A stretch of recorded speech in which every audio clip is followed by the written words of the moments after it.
Indépendance totale. 7h, 10h sur Radio Courtoisie, ligne droite, Corentin Périni. Alors du jeudi 7 septembre au dimanche 10 septembre auront lieu les universités d'été de Reconquête, l'occasion pour le parti de mobiliser et former ses militants. Et pour en parler ce matin, nous sommes avec Stanislas Rigaud. Bonjour Stanislas Rigaud. Bonjour, merci de me recevoir. Alors on rappelle que vous êtes président de Génération Z. Alors avant de parler des universités d'été, je voulais revenir évidemment sur les faits divers de cet été, en tout cas qui ont été classés comme faits divers, notamment Cherbourg, l'explosion de l'insécurité. Alors pourquoi on en a peu parlé dans les médias et pourquoi il y a, on va le dire, seulement vous, en tout cas Reconquête, qui en parlé, qui en ont fait l'écho? En effet, moi je pense qu'il ne faut pas appeler ça des faits divers pour commencer, c'est-à-dire qu'il n'y a rien de divers là-dedans et que ces faits se reproduisent maintenant d'été en été, c'est-à-dire que ce n'est pas le premier été sanglant que l'on rencontre dans ce pays, et si personne n'en parle, c'est parce qu'on essaie de mettre sous le tapis ces questions d'insécurité et qu'il faut malheureusement un mort à Nîmes pour déclencher un tollé et que les médias, le ministre de l'Intérieur s'emparent du sujet. Parce que vous avez cité l'exemple de Cherbourg. À Cherbourg, le drame, le viol, plus que le viol, la barbarie qui a été infligée à cette jeune femme par ce voyou multirécidiviste et bien connu visiblement de tout le quartier parce que c'est un caïd, n'a eu en effet que très peu d'écho, mais parce que je crois que c'est l'ambiance un peu générale dans le pays, c'est-à-dire que les médias, les politiques au pouvoir et évidemment l'extrême gauche préfèrent mettre ces faits-là sous le tapis comme s'ils n'existaient pas, comme si en effet c'était que des simples faits divers qu'on aurait pu retrouver il y a 30 ans dans le journal local. Non, malheureusement aujourd'hui ce sont des phénomènes de société que l'on retrouve quotidiennement. La barbarie monte crescendo, c'est-à-dire que on a eu tout au long de l'année des drames de plus en plus violents, de plus en plus ignobles, et l'exemple de Cherbourg étant évidemment le point culminant de l'été. Mais on voit bien que ce sont des phénomènes de masse, notamment avec en point d'orgue, ou en tout cas en point de départ, le trafic de drogue qui est prégnant et qui alimente l'insécurité. D'ailleurs, le ministère de l'Intérieur, au mois de septembre 2022, avait délivré un rapport qui indiquait que une personne sur 5 interpellée pour fait de trafic de drogue ou lié aux stupéfiants était déjà connue des services de police parce que condamné pour un fait soit de criminalité, soit un délit, etc. etc. Donc il y a 2 points là-dessus. Un, évidemment, la justice qui est extrêmement laxiste et la prévention qui n'existe pas. Et la prévention, quand je parle de prévention, évidemment, il y a le sujet de la prévention sur la drogue, mais évidemment, moi, la prévention dont je parle, c'est de couper les flux d'immigration, puisqu'à chaque fois, malheureusement, on ne peut plus constater que ces phénomènes sont liés à ce problème de l'immigration. Et justement, vous parlez donc de francocide, vous avez essayé d'imposer ce terme dans le débat. Alors pourquoi c'est un francocide? C'est-à-dire que c'est une population qui n'est pas française, ou en tout cas dont l'âme n'est pas française, et qui veut imposer une sorte de barbarie sur le territoire? Incontestablement, et puis de toute façon, on peut se cacher derrière notre petit doigt pendant très longtemps, expliquer que ça n'a rien à voir, etc. Le fait est que les féministes ne se gênent pas pour parler de féminicide dès lors qu'un homme tue une femme.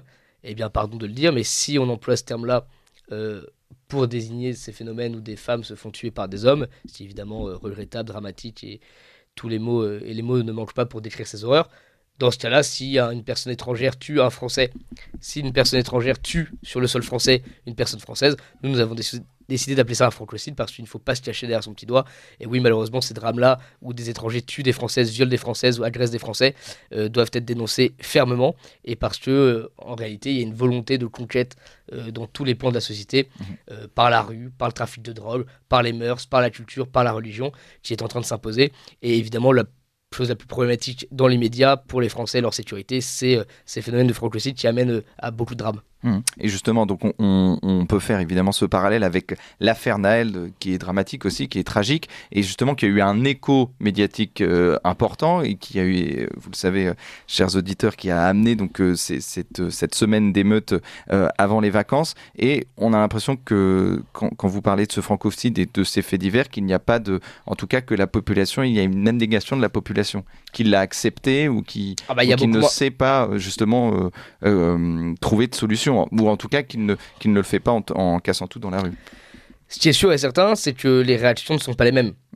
D'ailleurs, le petit garçon mort à cause d'une mort par balle à Nîmes n'a pas eu autant d'indignation, autant de scandale que lorsque que Naël s'est retrouvé tué par un policier. Parce que, encore une fois, et ça on voit la main de l'extrême gauche et d'une partie d'immigration à la manœuvre, ça ne les intéresse pas. Il y a un discours politique là-dedans, il y a un agenda politique de la part de l'extrême gauche quand Naël se fait tuer par les policiers. C'est l'occasion pour eux de dénoncer la violence de l'État, les violences policières, expliquer que les policiers en réalité sont racistes et sont là en fait pour tuer, pour dire les choses clairement, des Arabes et des Noirs. Mais quand c'est un petit Arabe, dans le cas de Nîmes, qui meurt à cause du trafic de drogue, on n'entend plus personne. Quand on voit par exemple que des députés de la France Insoumise se vantent d'avoir eux-mêmes été des dealers, où sont-ils quand un petit gamin meurt par balle? Où sont-ils quand à Cherbourg il y a un drame? Où sont-ils quand un militaire français meurt sur le terrain, comme ça a été le cas hier et encore il y a quelques jours? Il n'y a pas un seul hommage, il n'y a pas un seul tweet. Eux qui sont si prompts à dégainer, à se rendre sur place, à manifester, à créer des t-shirts, etc., etc. Je vais vous dire, pourquoi pas? Ils ont le droit de s'indigner d'une mort. Mais pourquoi celle de françaises? Pourquoi celle de militaires? Pourquoi celle de policiers? Pourquoi celle victime du trafic de drogue ne mérite pas leur attention? Parce que ça ne rentre pas dans leur agenda politique. Parce qu'en réalité, ça ne les intéresse pas. Parce qu'en réalité, eux, leur but, il est très simple. C'est de se mettre dans la poche un électorat issu de l'immigration, issu de populations étrangères, de leur dire, écoutez, nous sommes derrière vous face aux méchants policiers qui vous contrôlent, qui, parce que vous avez commis un crime, mais qui n'en est pas un pour eux, de faire du trafic de drogue, de rouler dans une voiture alors que vous n'avez pas le permis, que vous avez refusé d'obtempérer. Là, par contre, la France Insoumise et l'extrême gauche seront là pour les protéger et attaquer avec véhémence tout ce qui s'est passé. J'ai vu des tweets de la part de députés France Insoumise qui se plaignaient du fait que certaines écoles étaient encore fermées après avoir été brûlées pendant les émeutes. Les mêmes députés n'appelaient pas au calme et étaient contents de ce chaos. Parce qu'encore une fois, c'est leur agenda politique. Et quand une femme se fait massacrer par un acte barbare et violée par une personne d'origine étrangère, là, ça ne les intéresse pas. Et nous, avec Reconquête, nous avons pris la ferme résolution, mais Éric Zemmour l'a fait depuis bien des années maintenant, et je lui souhaite un joyeux anniversaire au passage, de ne jamais nous taire par rapport à cela, et de continuer à porter la voix de ces victimes bien souvent silencieuses. Alors vous avez parlé de Nîmes, Nîmes qui est plutôt une ville discrète, on le rappelle, en tout cas on connaît Marseille pour son trafic de drogue, et là on se rend compte avec notamment un fait divers qui n'est pas un fait divers, ce petit garçon de 10 ans qui est décédé, que Nîmes est véritablement gangréné par le trafic de drogue. Il y a aussi toutes des vidéos aussi qui sont sorties sur Twitter. Aujourd'hui, il n'y a aucune grande ville française qui n'est pas gangrénée en partie par une espèce de narco-État qui gère en fait une partie du territoire des grandes villes, des grandes métropoles françaises. Je vais vous dire très franchement, j'ai l'occasion, comme vous, j'imagine, de discuter avec des amis, à chaque fois de commenter les villes dans lesquelles nos amis habitent, c'est-à-dire Toulouse, Nantes, Bordeaux, etc. Et à chaque fois, il y a un concours pour savoir quelle est la pire ville en réalité. Dès lors que je me déplace, moi, dans les différentes fédérations et que l'on va dans différentes villes, les fédérations qui nous accueillent nous expliquent que chez eux, c'est un enfer. Ils nous expliquent que l'immigration de masse, le trafic de drogue, les racailles, les voyous, etc., font régner la loi. Mais parce que c'est un phénomène qui est généralisé. Pendant un temps, on nous a fait croire que c'était simplement dans quelques banlieues un peu chaudes. Et ça, d'ailleurs, soyons honnêtes, nous, au pouvoir, il restera des vols, des agressions. Ça ne peut pas ne pas exister. Pour autant, là, c'est un phénomène de masse qui se répand partout sur le territoire, dans des villes de taille moyenne, on l'a vu pendant les émeutes, dans des petites villes du centre de la France, des villes de taille moyenne, dans des villes où, visiblement, ou en tout cas dans l'imaginaire collectif, rien ne pouvait se passer. Mais Cherbourg, pardon, on parle pas d'une cité dangereuse, on parle pas de Mexico. Quand on dit Cherbourg à quelqu'un, on s'imagine pas qu'un tel drame puisse avoir lieu. Quand on dit Nîmes, vous avez raison, moi je connais assez bien Nîmes pour avoir eu quelques amis qui y ont habité et pour les avoir beaucoup visités en vacances. On n'imagine pas que Nîmes c'est le ghetto. Et ben aujourd'hui c'en est un. Aujourd'hui Nîmes c'est un ghetto. Mais mieux que ça, j'ai eu l'occasion d'être candidat dans le Vaucluse aux élections législatives. Le Vaucluse, on dit quelqu'un, un Parisien ou un Lillois, que t'inspire le Vaucluse? Il répond c'est la Provence, c'est le soleil, c'est le Mont Ventoux, c'est on va dire une certaine douceur de vivre. Aujourd'hui non, aujourd'hui le Vaucluse c'est simple, c'est Avignon, Carpentras, Cavaillon, où le trafic de drogue gangrène, où le trafic de drogue tue, où l'islamisation de la société est en marche, parce qu'il y a une immigration de masse non contrôlée, parce que l'État fait de la communication en envoyant le temps de 2-3 mois des CRS, et puis derrière ça ne suit pas.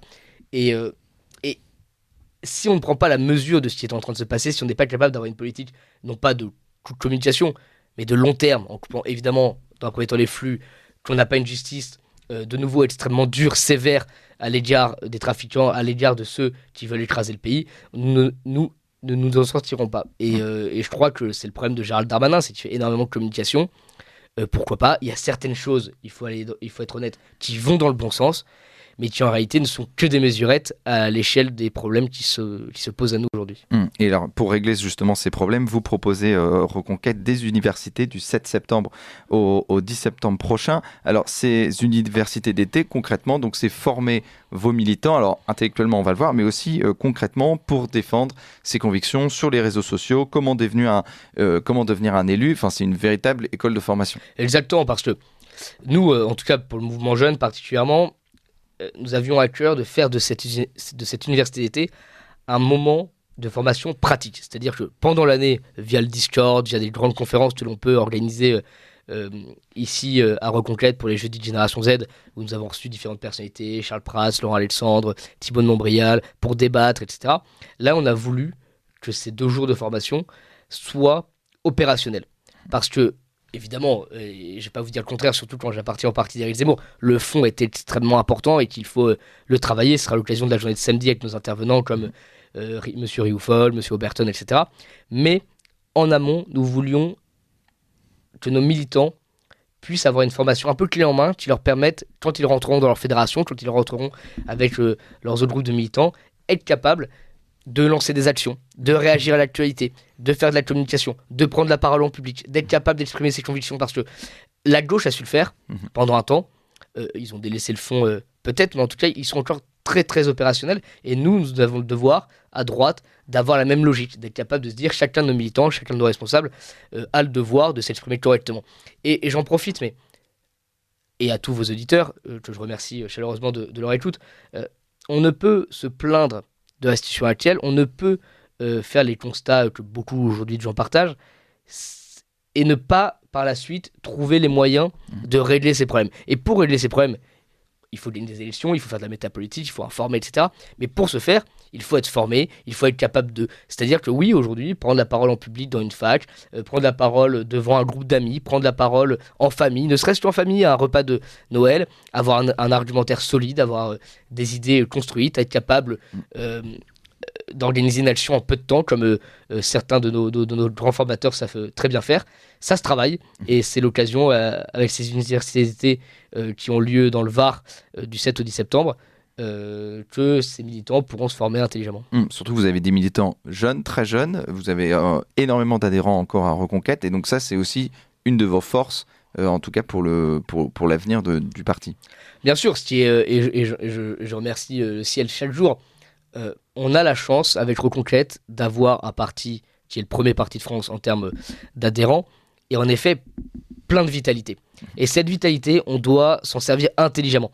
Nous devons être capables de nous dire, très bien, nous avons les forces vives, nous avons les idées, nous avons les constats, ce sont les bons. Les émeutes, vous en parlez tout à l'heure, ont prouvé, pour moi, mais comme beaucoup de gens j'imagine, qu'Éric Zemmour ne s'est pas trompé, que le problème de fond c'était ça, qu'avoir un pays qui s'embrasse pour une semaine, c'était pas normal.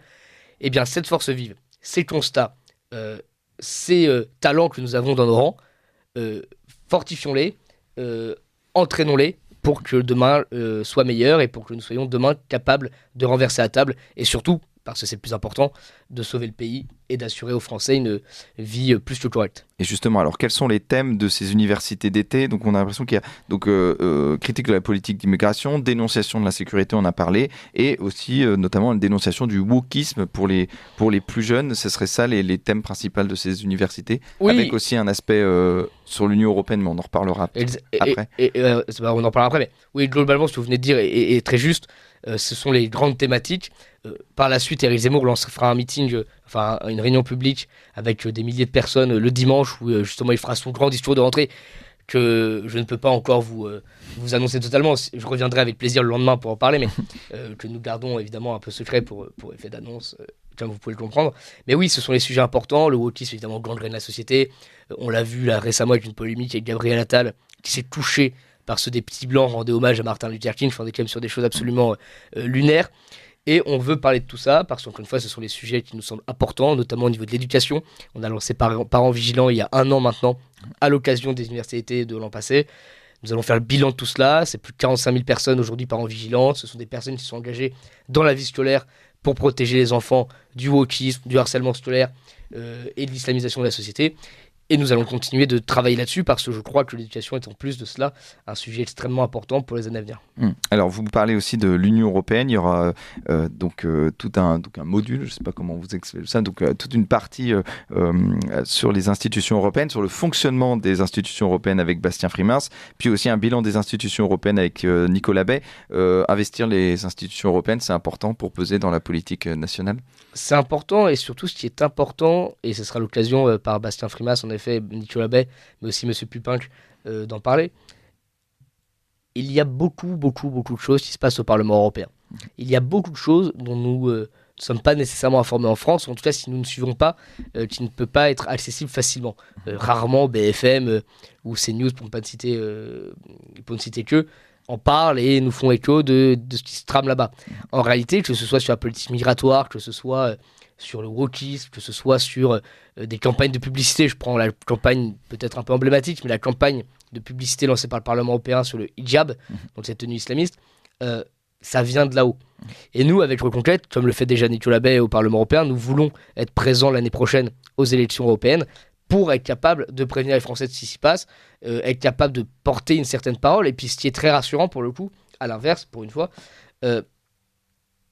c'est que partout en Europe, un vent d'identité est en train de se lever.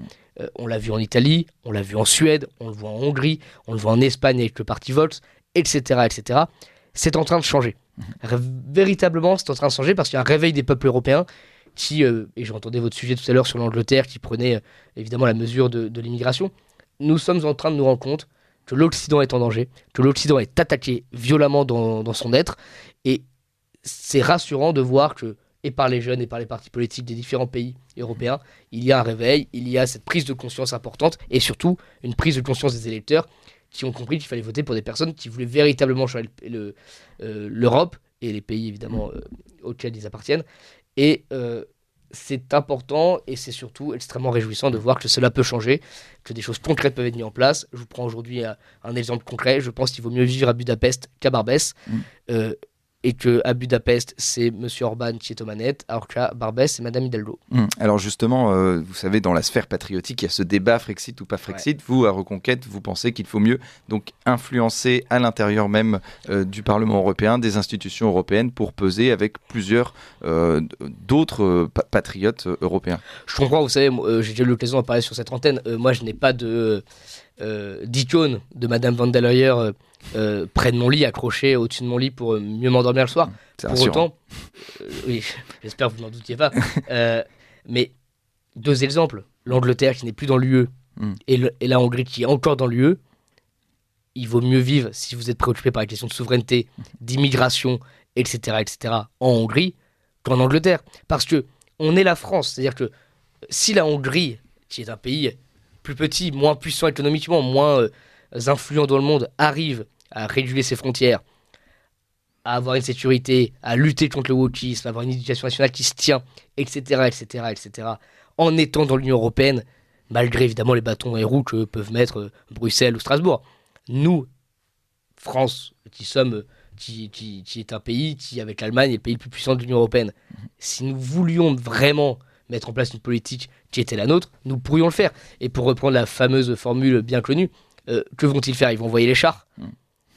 Sincèrement. Aujourd'hui, par contre, l'Angleterre n'est pas dans l'UE. Et aujourd'hui, pardon, mais vous allez à Londres, le maire de Londres explique que le londonien de base n'est pas un blanc. Donc ça, il faut prendre ça en compte. Je comprends le débat, et encore une fois, je suis le premier attaché à la souveraineté, mais je crois vraiment qu'il ne faut pas tomber dans le piège qu'essaie de nous imposer la Macronie et justement ces euros BA, qui est de nous diviser sur cette question-là, alors qu'en réalité, je pense que si en France, nous avons un pouvoir fort, nous pourrions lutter efficacement contre ces institutions européennes qui essaient de détruire l'Occident. Merci Stanislas Rigaud. Je rappelle que vous êtes président de Génération Z, puis je rappelle les universités d'été de Reconquête qui ont lieu donc du jeudi 7 septembre au dimanche 10 septembre dans le Var, et puis je suppose qu'il suffit d'aller sur le site de Reconquête. Exactement, vous pouvez vous inscrire en allant sur le site reconquête.fr. Merci beaucoup. Merci à vous.